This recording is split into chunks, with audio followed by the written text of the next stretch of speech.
to the Recovery Daily podcast. I'm your host, Rachel Abbasi. I'm a grateful recovering alcoholic and stroke survivor, and I am here every single day of the week on weekends and holidays because recovery is daily. But there are days that I feel like crap, and that's when I don't show up. But that's like, I think, 5 times that has happened in the past 10 months, I think. And I've been really suffering over the past couple weeks. So I keep telling myself, no, show up. You have to show up. So I'm putting a lot of pressure on myself to do it, but it's important to me.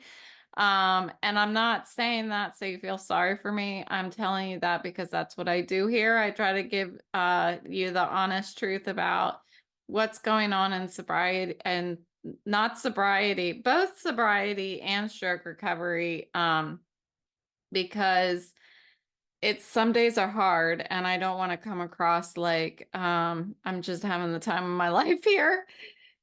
Even though I'm doing my best. And that's kind of what I want to talk to you about today is how flexible my sobriety program has been in order to help me in my stroke recovery. So that's what I'm going to talk about. But the first things first, boiled peanuts. Have you heard of it? Have you had them? They're delicious. So apparently you have to get raw. It's a Southern thing. And I'm really surprised that I have never had them before because I went to school in Farmville, Virginia. We like to say Farmville, Virginia. And down there, I was introduced to where everybody drinks sweet tea. I was introduced to a lot of things, but I was not introduced to boiled peanuts. So I don't know if that's too north for boiled peanuts or what, but you have to get raw peanuts that are still in the shell and boil them forever. And you can put like Cajun spices in there. We bought a can. My husband bought a can of them. So they are available in the can. And you just we put them in a small pot and like heated them up and they were freaking amazing.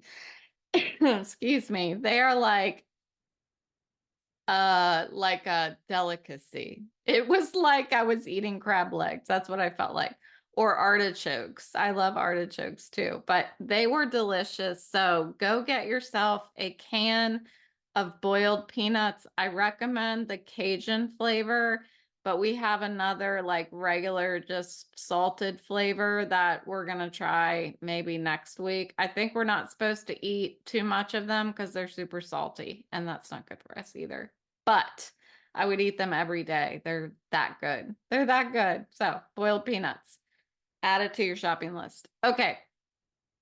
Today, I'm going to talk about how my sobriety program adapts to the ebb and flow of my life, and particularly what I've been dealing with my stroke recovery and my vestibular disorder.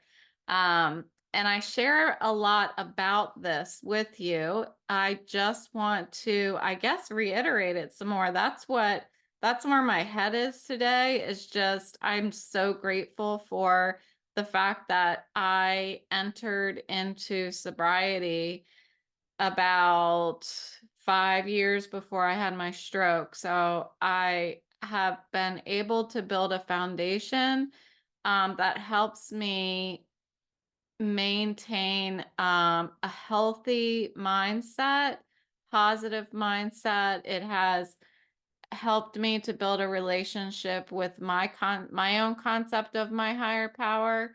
And all of this has really helped me to stay mentally healthy through my stroke recovery. And I just feel like shouting it from the rooftop. So let's do it. That's what I'm going to do today, is shout it from not the rooftops, but on my microphone.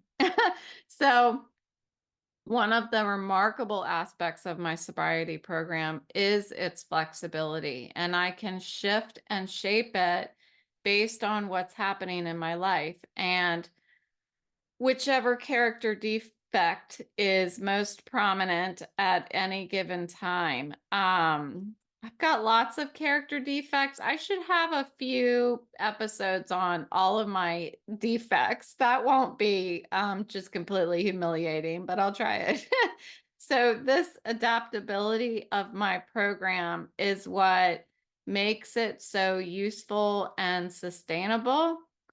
So the guiding principle here is to practice the program in all of our affairs. So I heard that when I first entered into my sobriety program, but I guess I had no idea what life was going to bring me, where I would need to practice the program. So in the beginning, practicing the program in all my affairs was with my kids, was with my boyfriend at the time, which is now my husband, which is work. The steps are designed really, and maybe this is just what happened, how it rolled out, to be universally applicable.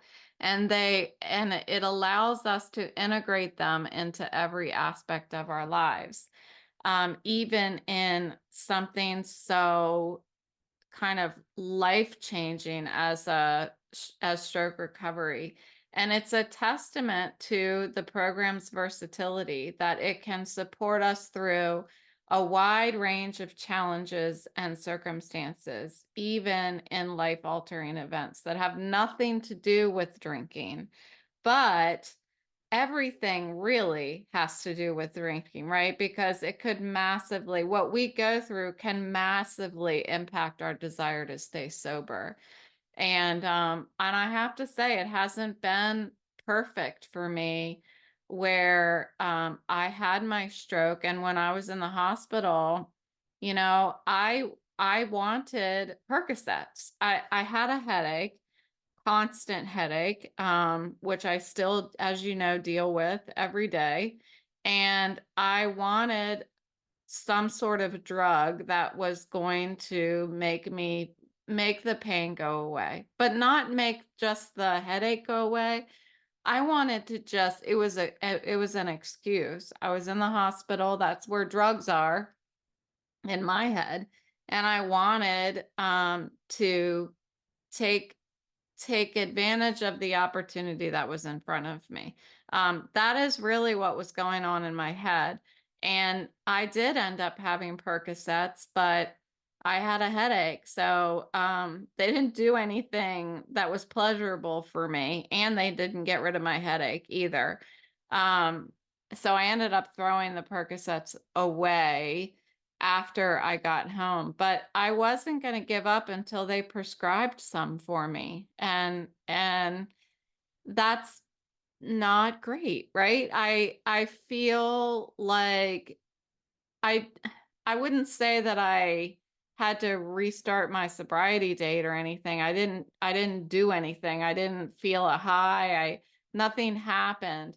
But it was a clear example to me of how easy it is to fall off when something life-changing happens. And 10 months ago, I guess I'm going to have to start saying 11 months ago, um, I I wanted a muscle relaxer, and it was because I wanted the pain in my head to go away. It was terrible pain. And I wanted it because I wanted the pain to go away. But there's always this thing in the back of my mind that's like, escape, escape, escape, but not just physically, like mentally, just escape. Give me something that's going to make the world go away. That is just my default. So it's something I always have to have my guard up against. I'm 8 years sober. I'm going to have my guard up against it, a healthy respect for drugs and alcohol for the rest of my life. And I'm aware of that. And fingers crossed, I just get to keep counting sobriety anniversaries each year. I feel very grateful that I've gotten this far. So let's talk about higher power a little bit. I talk about my concept of a higher power. And again, I'm talking about the flexibility of the program. So it's important for me to convey that it's up to you to decide what that means in your life. So the beauty of the program is also in how you can customize. There's no one size fits all approach. You can customize what your higher power means to you. I've talked about before what my higher power is, and I'll just explain it to you again real quick. My higher power, and now this has taken me a while to figure out. I always wanted to believe in God. I always have believed in God, but I didn't know what that meant, and I didn't have a relationship at all.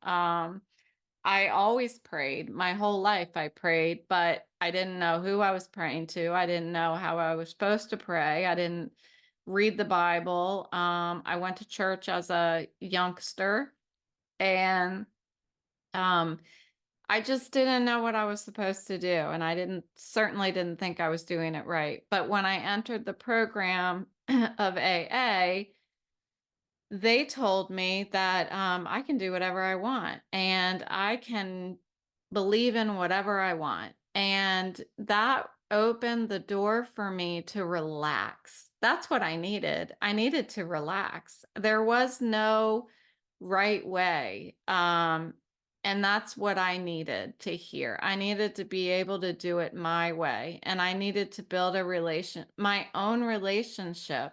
I always felt like I had to build a relationship with that person's God, that they know what God looks like and sounds like. And so I need to figure out how to have a relationship with that one. But that's not what I learned in the program. So what I, oh, let me continue. So my higher power has ended up being, I have acted as if for quite some time. I started getting on my knees and praying before I went to bed. I didn't know who I was talking to, but I did it anyway because that's what I was told I was allowed to do in my program. And over time, I do it every single night, and it has come to be a special time in my day where I feel it's the one time of day that I feel like everything is perfect. Everything is exactly the way that it needs to be. And I am getting to lay down for bed. And I'm just grateful that I got another day. Right. So, my higher power is also, in addition to my concept of God, is everything outside of myself. That's my higher power. So basically, that my higher power is the world, is everything but me. That's my higher power.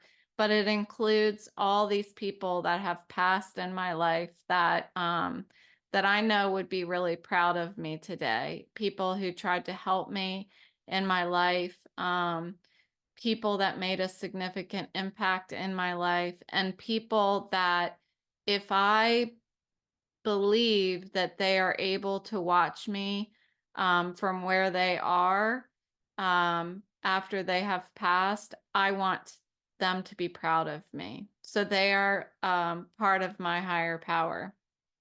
I've noticed, so moving on, I've noticed as I've been a part of this sobriety community that individuals who enter the program with strong religious backgrounds are no more capable of practicing this program than anyone else is.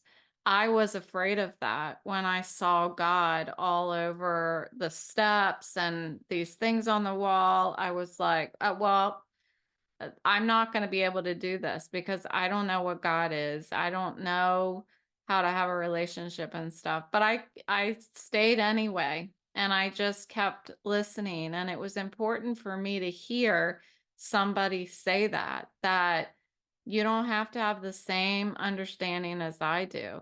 And that's because the program is not a religious program. Despite the frequent mention of the word God, um, I like to say higher power because I need more than that, more than my concept of God. That's what resonates with me. I need to include these people that have passed in my life. It not only gives me more power in my sobriety program, it also helps me with a lot of other issues that I deal with people passing in my life. Now I have somewhere that they go, and it is in my higher power. That's where they go. And sadly, I just had another person that I was very friendly with who passed away this week. And for some reason, I'm more at peace than ever with this person that has passed because I know that they have entered into my higher power and I get to talk with talk to them all the time. That's what I do, and it's okay. I'm allowed to do whatever I want, and that's what I love about my program. So for some people, they interpret God as good, orderly direction, while other people see God as group of drunks, which would be the AA program. So the core idea around it is recognizing that we are not God as an individual. Like, and that's why it really works for me to say everything outside of me is my higher power because I don't have control of people, places, and things. So it's understanding that I need help and I shouldn't go through life alone. We aren't meant to go through this life isolated and without community, whether that community is church, stroke support groups, vestibular support groups. These are some of the ones that I'm a part of, or wherever you feel comfortable, wherever you feel that you can be open and you're willing to be honest with the people that are in your community. So this morning, I heard somebody say something that resonated so deeply with me. And she said, I'm not weird and I have a disease.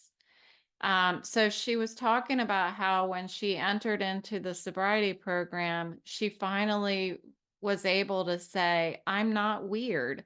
I just have a disease. I have the disease of alcoholism. And this really struck a chord with me because it perfectly aligns with this idea of not being unique in our struggles. And I talk about that a ton. For a long time, I believed that something was inherently wrong with me, that I just could not navigate life like everyone else. But that's not true. I was an alcoholic. I am an alcoholic. It wasn't that I was not capable of navigating life. It's that I had an additional piece that I was adding to the equation of my life, and it was throwing everything out of whack. So by removing alcohol from my life and practicing the principles of AA in all my affairs, I've realized that I can navigate life as well, if not better than those I once looked to for guidance. There are answers, there are solutions every day in my life. I'm not just looking at the problems all the time. Now I'm looking for solutions. I'm seeking solutions. This program has shown me that I'm capable of living a fulfilling life, just like everybody else. I thought it was just them. I thought well, sucks for me. They get to have a good life, but it's just not true. And this has been further demonstrated as I apply the program to living a fulfilling disabled life as well. So the steps of my program I have found are tools that can be applied to managing my emotions in any situation.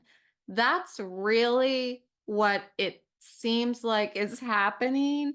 It's not like life has changed at all, you know? It's not like there are different things that are going that because I practice the program, I'm able to have different things happen in my life that are more manageable.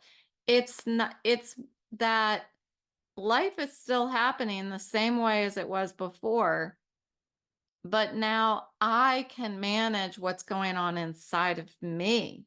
I'm not managing my life. I'm managing my emotions in my life, you know, at my responses to life. And that's what these steps are. After all, they're a guide for living, whether it's managing stroke recovery, dealing with people who piss you off at work, and I used it a lot when I was at work, and nurturing or mending relationships. Like, the principles remain the same, whatever is standing in front of you. They help us to maintain balance and find peace no matter what life is throwing in front of you. That serenity that I finally stopped in my tracks years ago, it was like 5 years ago or something like that. I was out walking and I literally stopped in my tracks and I was like, wait a minute, this is what serenity feels like. And that's what I heard in the program, that I was going to know what serenity, now I can't think of what it says in the big book, but something like, we will know serenity, something, blah, blah, blah. Well, that's what happened. It was like all of a sudden, my mind was quiet. I was out walking and there was nothing bothering me up here. Nothing.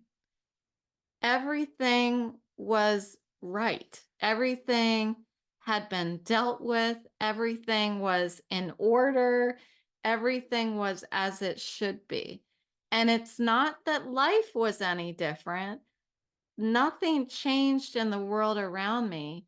It's because I changed on the inside. Everything was right in here.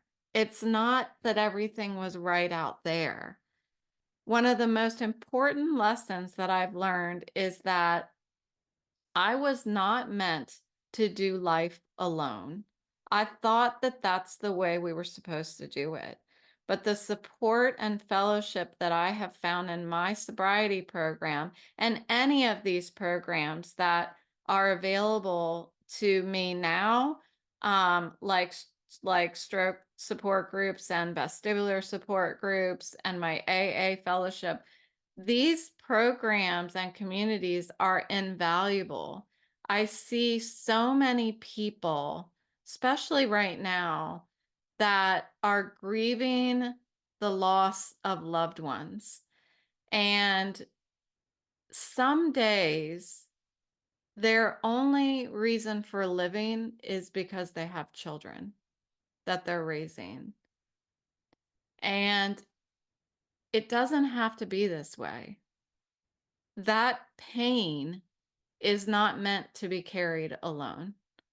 We have to acknowledge, sorry, I'm gonna spit on myself and gagged at the same time. Sorry, we're not gonna hit stop and re-record. We're gonna keep going.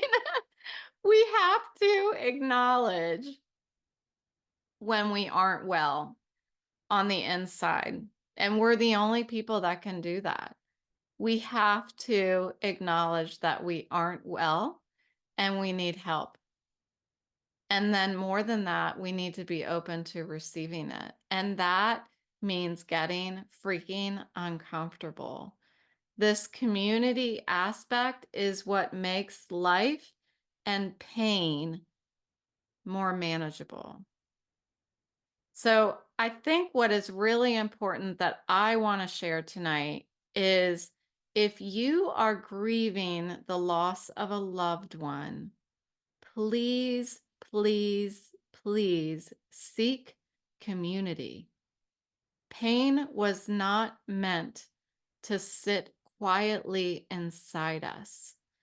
Pain is meant to be shared to not only lessen our own burden, but to help the person next to you who is suffering know that they are not alone. It's not just the and your pain.